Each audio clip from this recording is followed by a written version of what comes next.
박근혜 대통령 탄핵 심판 사건을 심리하고 있는 헌법재판소. 어제 박한철 소장이 퇴임하면서 오늘부터 8인 체제로 돌아갑니다. 박한철 소장은 헌법재판소를 떠나면서 공정하고 신속하게 3월 13일까지는 탄핵 심판을 결론 내야 한다. 이렇게 촉구를 했죠. 실제로 많은 사람들이 2말 3초, 그러니까 2월 말 3월 초에는 결론이 나올 거다 예상을 했었습니다. 그런데 몇 가지 변수가 등장했습니다. 가장 큰 변수는 박 대통령 측의 대리인단이 총사퇴를 할 가능성입니다. 오늘 대리인단이 입장 내놓을 거다 이런 관측도 나오는데요. 이럴 경우 변호인이 없어도 심판은 계속되는 건지 아니면 일단 멈추는 건지. 헌법재판소 8인 체제 속에서 짚어봐야 할 변수들, 쟁점들 꼼꼼히 살펴보죠. 조대연 전 헌법재판관 연결이 돼 있습니다. 조대연 재판관님 안녕하세요. 예, 안녕하십니까. 2005년 노무현 대통령 때 임명이 되셨고 이명박 대통령 때까지 헌법재판관을 지내신 거죠? 예. 오늘부터 헌법재판관 8명 됩니다. 가장 큰 변화는 뭐라고 보세요? 재판관이 9명일 때는 대통령 측에서 반대표 4표를 확보해야 탄핵 기각을 받을 수 있는데 8명일 때는 이제 3명 반대표 3표만 얻으면 이제 탄핵 기각을 받을 수가 있게 되죠. 그러니까 이걸 헷갈려 하시는 분들이 많더라고요. 그러니까 국회에서 탄핵 가결시킬 때는 제적의 3분의 2였던 거 그거하고 헷갈리세요. 헌법재판소에는 남아있는 인원의 3분의 2 이런 게 아니라 무조건 6명 이렇게 되는 거죠. 그렇습니다. 그렇죠. 탄핵 결정을 할 때에는 6인 이상 찬성이 필요하기 때문에 총원이 9인일 때 하고 8인일 때 하고 7인일 때 하고는 아주 변수가 달라지죠. 그렇죠. 9인일 때도 6명 이상이 찬성해야 되고 7인일 때도 6명 이상이 찬성해야 되니까 이걸 역으로 생각하면 9인일 때는 4명이 반대표를 던져야 탄핵이 기각됐던 것이 7인일 때는 단 2명만 반대해도 탄핵이 안 되는 거예요. 그렇습니다. 이게 가장 큰 변화라고 보시는 거군요. 예. 이정미 재판관 임기가 3월 13일까지인데 이때까지 심판 결론 나지 않으면 그냥 7인인 상황으로 가는 건가요? 그게 이제 변수죠. 지금 일부 헌법학자들하고 일부 정치인들이 권한대행은 저 재판관 임명하면 안 된다고 지금 하니까 황교안 대행. 그런 입장에 의하면 이정미 재판관 퇴임 후에는 후임자 없이 7인 체제로 가게 된다는 거죠. 그렇죠.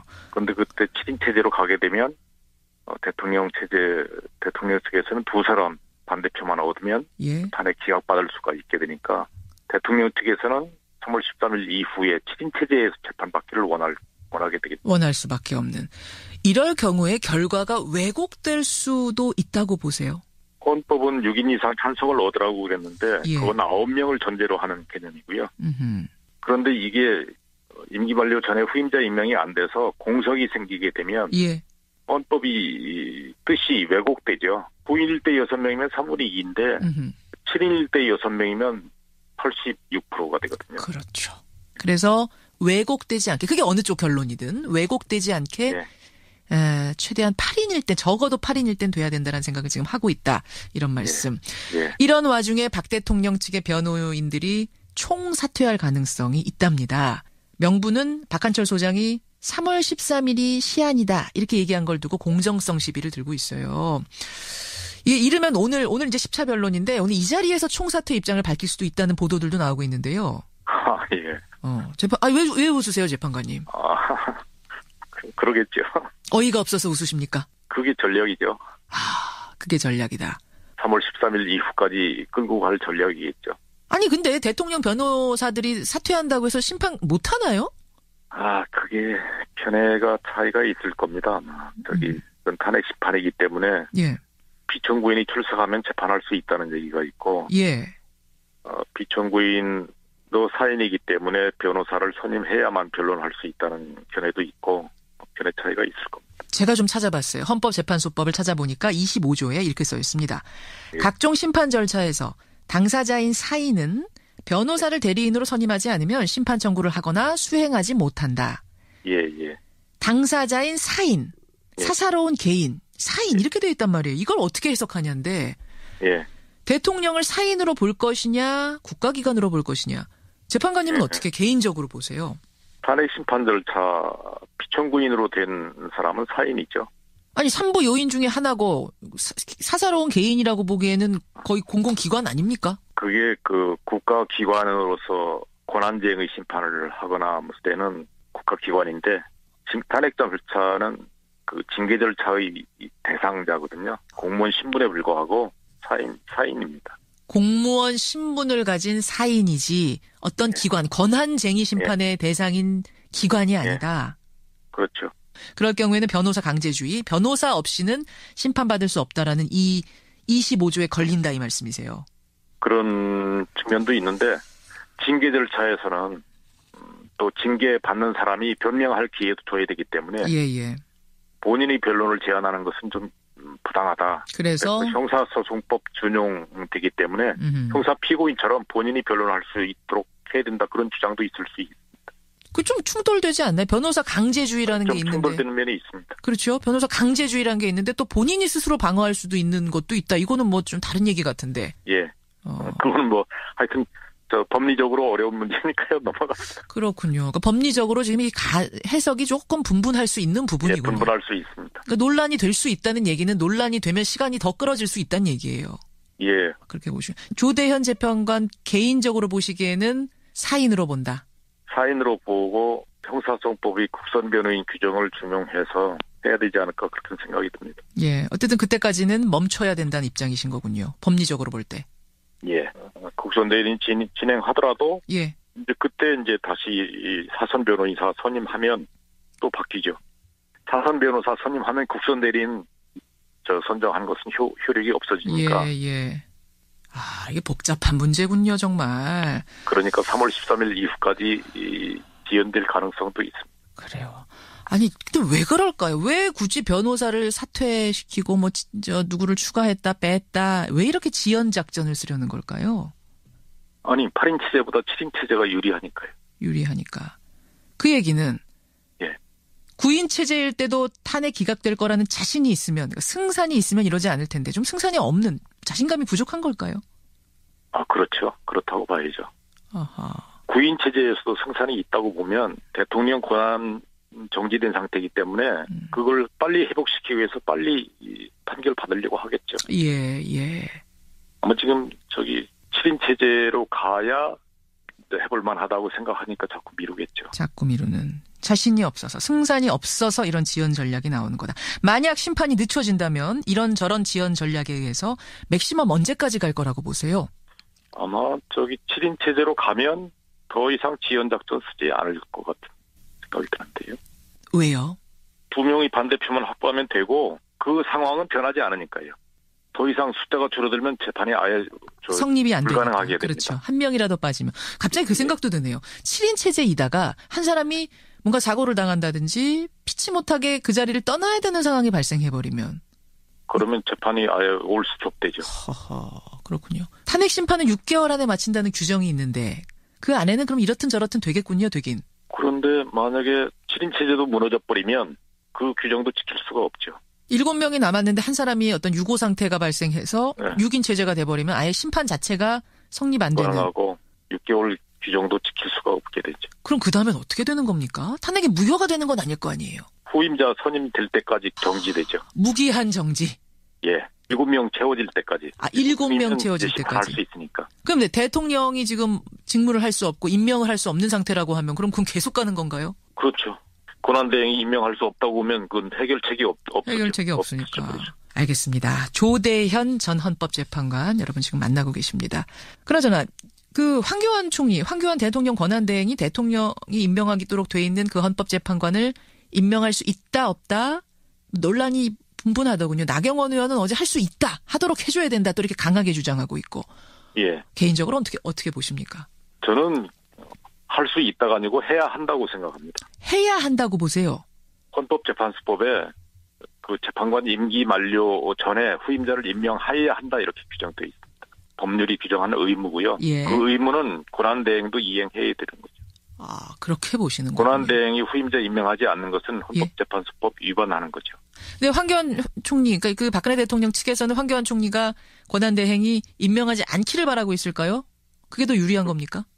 후임자 임명하지 않는 게 지금 대통령 측이 결국 유리한 결과로 나오지 않습니까? 아니 황교안 총리라면은 박근혜 대통령과 그래도 가까우니까 또 유리한 사람을 거기다가 임명할 수도 있겠다라는 시나리오도 가능한데. 그럴 수도 있겠지만 숫자 두는 것이 더 확실하죠. 그게 더 확실한 것. 알겠습니다. 아, 참 상황이 복잡합니다. 설명을 듣고 나니 더 복잡해지는데 마지막으로 조 재판관님 어느 쪽으로 결론이 나든 신속하게 나는 게 맞다고 보시죠? 그렇죠. 예. 지금은 헌정 질서가 일부 마비된 상태거든요. 마비된 상태. 이걸 빨리 회복시켜야죠. 그렇죠. 예. 지연 전략을 쓰는 건 저는 대통령이 그래도 되는 건지 모르겠습니다. 아니 지금 어느 쪽이 됐든 빨리 결론 내고 이 지금 국정 마비 사태를 해결해야 되는데 지연 전략을 대통령이 쓴다는 게 이게 지금 국익에 부합하는 건가요? 지금 파면 안 나가려고 지금 하는 거 아니겠습니까? 국익보다 사익입니까 그럼? 그게 국익에 맞다고 생각하겠죠. 아, 내가 파면당하지 않는 것이 국익에 부합한다라고 생각을 하고 있는 게 아닌가? 그렇겠죠. 국민 여러분은 어떻게 생각하십니까? 예. 여기까지 조대연 전 헌법재판관의 말씀 들었습니다. 오늘 귀한 시간 고맙습니다. 예, 감사합니다. 예, 조대연 전 헌법재판관이었습니다. 아, 박 의원님 안녕하세요. 네, 안녕하세요. 그 헌법재판관이 9명 있는 거, 9명 중에 이제 6명 표 얻는 거 하고, 7명 중에 6명 표 얻는 거 하고, 어떤 게 더 어려운가, 어떤 차이가 있는가는 저희가 이해를 했습니다, 일부에서. 네네. 그러니까 한 명 빼고 몰표를 얻는다는 게 이게 상당히 어려운 일인 거죠? 6명은 뭐 기본적으로 확보가 돼 있는 것 같습니다. 예. 그런데 문제는 이제 7명이 의사정족수인데요. 지금 이제 한 분이 이제 헌재 소장이 임기를 마침으로써 7분이, 이제 8분이 되셨죠. 그렇죠. 근데 만약에 이정미 재판관 3월 13일 임기가 만료되는데 그 뒤로 탄핵 결정이 미뤄지게 되면 7분이 되는 거고. 예. 그 중에 뭐 한두 분이라도 평의에 뭐 개인상의 어떤 신상의 이유를 들어서 평의에 참가하지 않거나 사임하게 되는 뭐 있을 수 없는 일입니다만 그런 일이 벌어지면 아예 성립조차가 안 되는 문제가 생깁니다. 심판 자체가 무기한 연기되는 그런 상황. 예, 그렇습니다. 박한철 소장이 이런 이야기를 남겼습니다. 7명으로 줄어들 경우에는 표의 왜곡이 일어날 수 있다. 사실은 저는 이 말 들으면서 이건 단순히 인원이 적어서의 의미는 아니라는 생각이 들었거든요. 그러니까 네네. 나하고나 박한철 소장하고 이정미 재판관까지 9명 전체 있을 때, 그러니까 완전체일 때 나올 심판 결과하고 7명으로 비정상이 되면서 나올 심판 결과가 전혀 다를 수 있기 때문에 그걸 좀 지금 박 소장은 우려한 게 아니냐? 저는 이런 생각이 드는데 어떠셨어요? 심판 결과란 표현을 하셨습니다. 예. 그런 측면에서 제가 보기에는 이 탄핵 심판의 증거들은 명백합니다. 통상적인 보통의 정상적인 법조인이라면 저는 명백한 증거들이 있기 때문에 탄핵을 명키 어렵다라고 보는 게 맞을 겁니다. 그러나 그럼에도 불구하고 헌재 재판관 내에 이견이 있을 수 있다라는 어떤 조심스러운 어떤 예견이랄까? 예. 적어도 6명 이상의 탄핵 심판에 필요한 수는 확보된 듯 하지만 그러나 한두 명 정도의 이견이 있을 수 있다는 그런 그렇죠. 완곡한 예견일 수도 있다라고 저는 그렇죠. 그렇게 해석을 받아들입니다. 그런데 7명이 됐고요. 만약 7명이 돼서 그중에 2명만 반대표 3월 13일 던지면 이후에요. 그렇죠. 2명만 반대표 던지면 탄핵이 기각되는 이 상황에 대해서 박한철 반대표거나 소장은 안 나오거나 그만두거나. 예, 왜곡이란 표현을 쓴 게 아닌가. 예, 그렇게 받아들여집니다. 그렇다 보니까 대통령 측은 지금 이제 7명인 상황을 바랄 수밖에 없는 거고 이정미 재판관 그만두는 그날까지 넘기기를 계속 바라다 보니까 이런저런 지연 전력이 나오고 있는 건데요. 어제 아침에 어떤 보도가 나왔냐면은 오늘 그러니까 2월 1일 박 대통령 측 변호인이 전원 사임 여부를 최종 결정할 거다. 이랬어요. 그래서 이제 언론이 발칵 뒤집혔습니다. 근데 네, 그렇습니다. 예. 오후에 전혀 다른 또 속보가 나왔어요. 변호인 한 명을 추가 선임했다. 네네. 박 의원님 어떻게 해석하세요?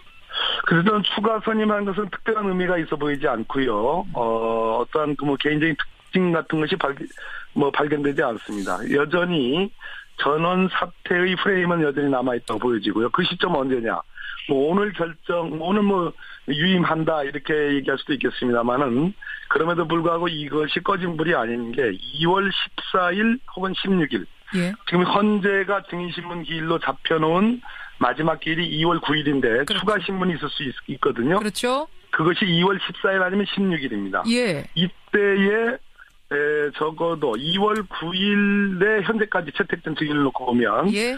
대통령 측 대리인들이 신청한 증인들의 신문을 마치고 그 두 신문을 마치고 저는 2월 14일, 16일을 겨냥한 전원사퇴의 카드를 뽑아줄 수도 있다. 여전히 그렇게 해석을 합니다. 최대한 시간을 끌어야 되니까 일단 14일까지 쓸 수 있는 것까지 다 쓰고 그 14일 날 본인들이 신청한 증인들은 유리하니까 다 쓰고 다 신문을 마치고 14일 날 전원사퇴 카드는 아직 남아있는 카드 아닌가 싶습니다. 자, 그러면 이제 그렇게 될 경우 만약 네. 대통령의 변호사들이 다 사퇴했어요.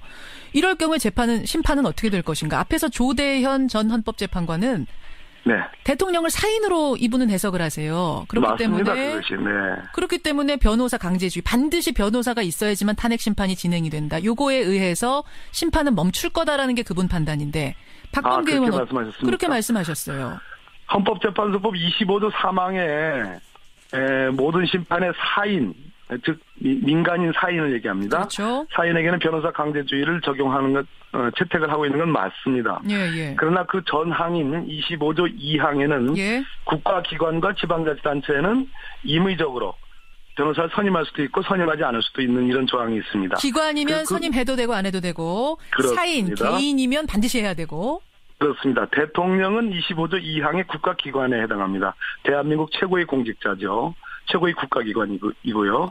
그런 측면에서 저는 대통령에게 변호사 강제주의 25조 3항은 적용되지 않는다라는 게 제 해석입니다. 그런데 앞서서 이제 재판관, 헌법재판관인 조대현 재판관은 행정쟁의를 하는 그런 기관을 기관이라고 하는 것이지 탄핵심판대 안에 선 공무원은 그 개인에 대한 징계 절차를 밟는 거기 때문에 이건 사인이다. 이렇게 보시던데요. 네, 굉장히 어려운 논리신데요. 만약 적어도 그러한 부분들이 설령 인정이 된다 하더라도 예비적으로 처음부터 대통령 측의 대리인이 없었던 것이 아니고 많은 대리인 수를 가지고 9차 변론, 10차, 11차까지도 지금 진행을 하는 상황 이후에 탄핵 지연을 위한 술책으로서 전원사퇴라는 카드를 쓴다면 그것은 25조 3항의 변호사 강제주의의 남용에 해당하기 때문에 그것을 헌재가 받아들이기는 어렵다고 저는 생각을 합니다. 아하. 시간을 끌기 위한 술책이라는 게 뻔히 보이니까 10차까지 변론 다 했는데. 그렇습니다. 그때 할 수 있는 능력이 있고 기회가 보장돼 있는데 지금 물러나는 거니까 그것은 받아들여서는 안 되죠. 그건 정의가 아닙니다. 그렇게 보시는 거군요. 알겠습니다. 이제 그 부분에 대한 논란이 있는 거고 박 대통령이 쓸 카드가 변호인 일괄 사퇴 말고 또 있다고 보세요? 대통령이 직접 헌재 심판정에 나오겠다라고 선언할 가능성도 있습니다. 안 나온다고 했잖아요. 증인으로 안 나오겠다고 이미 밝힌 거 아닙니까? 네, 아직은 생각해 본 적이 없습니다. 정한 적이 없다 이렇게 얘기를 했지만 우리가 핵심적으로 보는 시점은 3월 13일 전 결정입니다. 그러려면 최소한 2월 말 중에는 2월 한 24일 이즈음에는 결심, 즉 변론 종결을 해야 되는데 평이라는 2주 정도의 시간이 있어야 되거든요. 그러려면 최소한 2월 12일, 14일이 마지막 변론기일이 돼야 되는데 대통령이 예를 들어서 이달 말경에 2월 말경에 내가 나가겠다. 나에게 기회를 달라. 이런 식으로 선언을 해버리면 마치 이것이 탄핵 심판이 일종의 장난처럼 돼버리는 수가 있는 거죠. 아니 잠깐만요. 박 의원님. 14일 날 종결이 되는데 그때쯤 돼서 박 대통령이 나 증인으로 나가겠습니다 하면은 기회를 줘야 돼요? 나 나가겠다. 기회를 그냥 막 줘야 되는 겁니까? 바로 그 점입니다. 마치 이것은 아까도 말씀드렸듯이 탄핵 지연의 아주 최고의 책략이 아니겠습니까? 그럴 때에 헌재는 자기 중심을 갖고 국정을 정상화하게 해야 되는 그러한 어떤 원칙적인 입장을 좀 고수해야 된다고 생각을 합니다. 받아들여서 안 되죠. 그러니까 받아들이고 안 들이고는 그러면은 그냥 헌재 맘이에요? 물론입니다. 재판은 헌재가 하는 거니까요. 그렇군요. 그러니까 헌재는 적어도 오늘부터 적어도 앞으로의 몇 차례 예정되어 있는 변론기 2월 9일까지 대통령의 출석을 요구를 할 수도 있다고 생각합니다. 요구를 해야 된다고 그것이 맞다고 생각합니다. 출석하려면 이 시간 안에 출석해라. 그 다음엔 기회 안 준다. 아예 미리 얘기해 버리는 것도 방법이겠네요. 그것도 한 가지 방법이라고 생각합니다. 예, 알겠습니다. 그나저나 황교안 총리, 황교안 대통령 권한대행이 권한대행으로서 헌법재판관을 새로 임명할 수 있느냐 없느냐 이것도 논란이에요. 앞서서 조대현 재판관은 할 수 있다. 이렇게 얘기하셨어요. 그리고 하는 것이 사실은 박 대통령에겐 불리한 것이다. 한 명의 불확실성이 더 늘기 때문에 이렇게 말씀하셨는데 어떻게 보세요? 어떻게 이렇게 오늘은 이제 조 재판관님하고 저하고 의견이 좀 다른데요. 그러네요. 헌법재판소를 구성하는 헌법재판관은 헌법기관인데 예. 대통령의 헌법재판관 임명권은 일종의 국가 원수의 지위에서 하는 임명권입니다.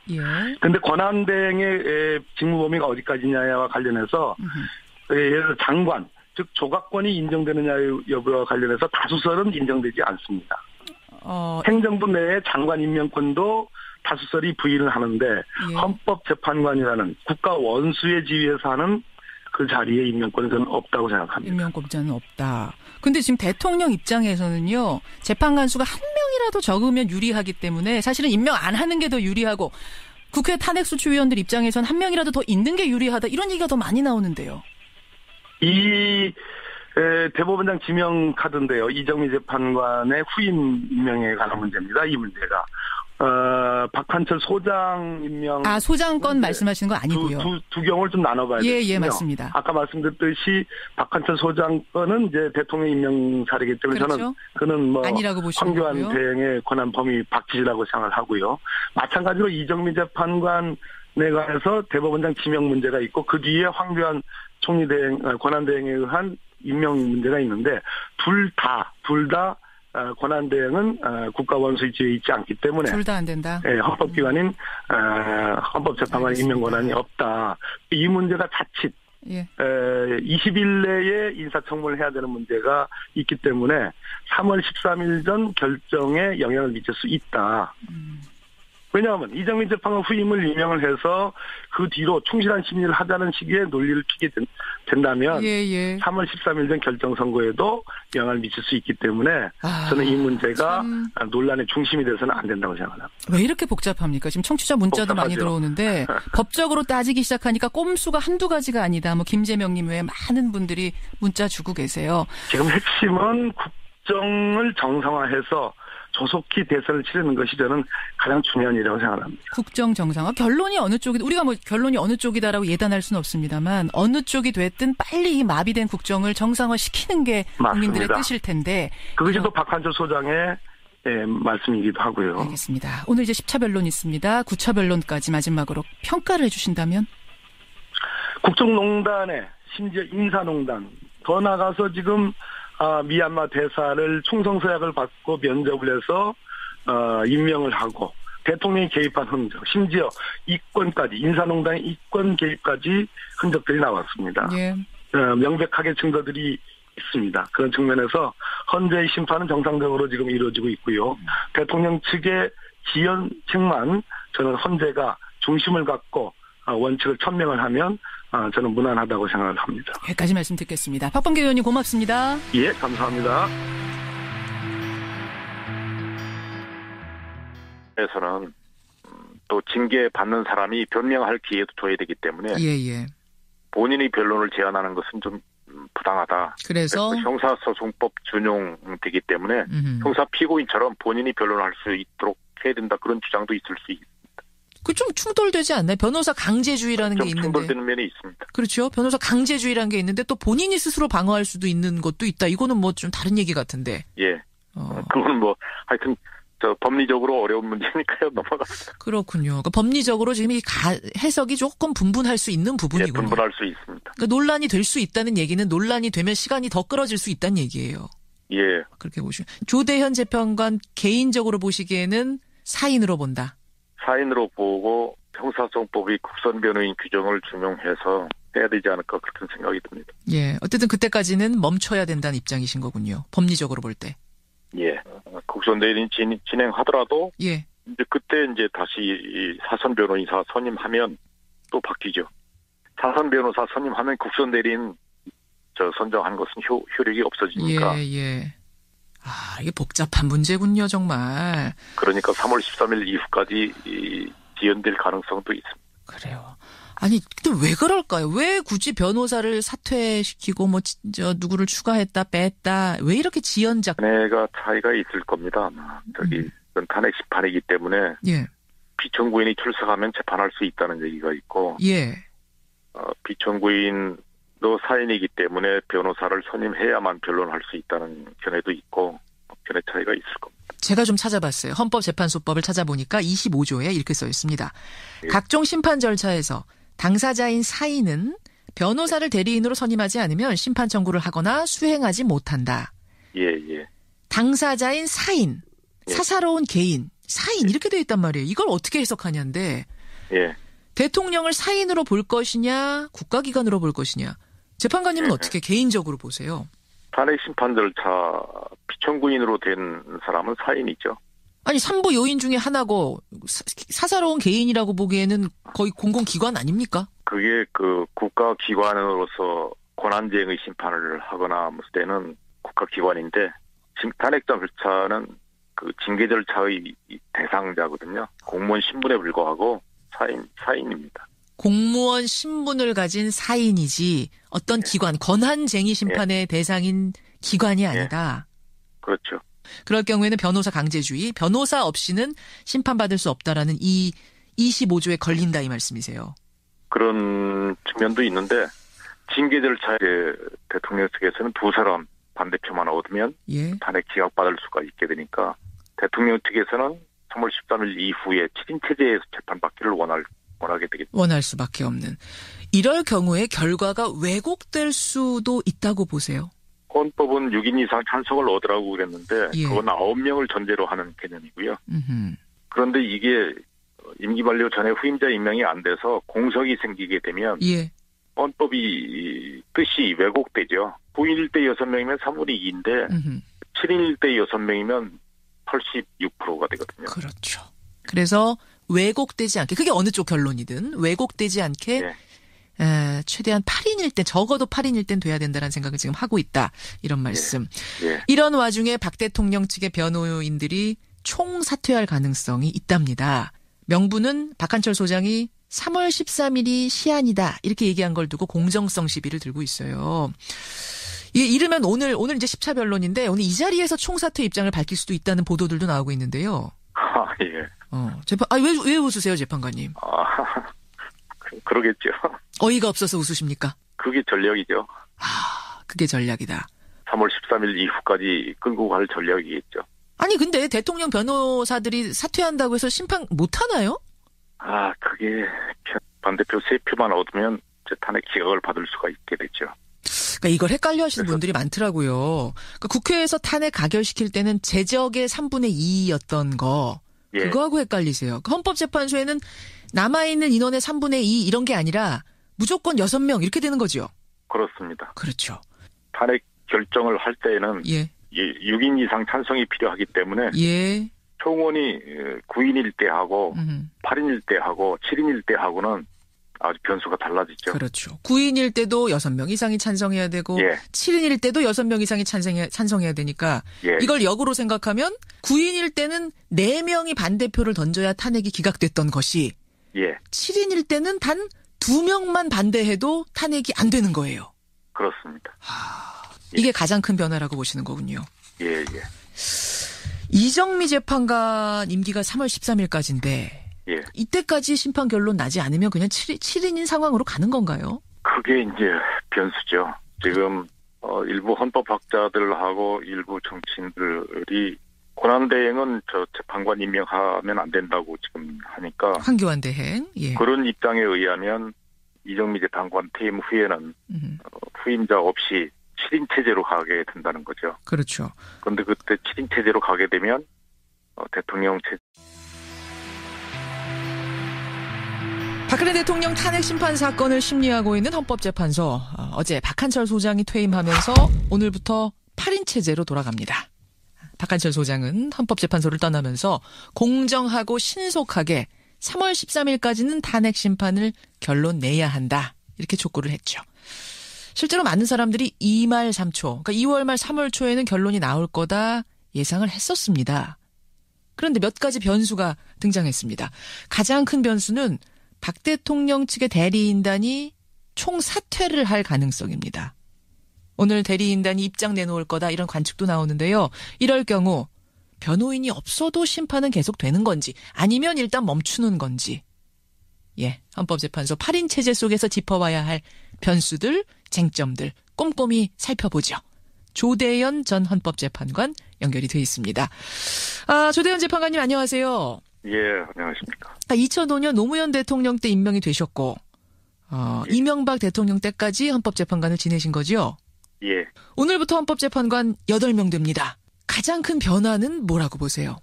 재판관이 9명일 때는 대통령 측에서 반대표 4표를 확보해야 탄핵 기각을 받을 수 있는데 8명일 때는 이제 3명 반대표를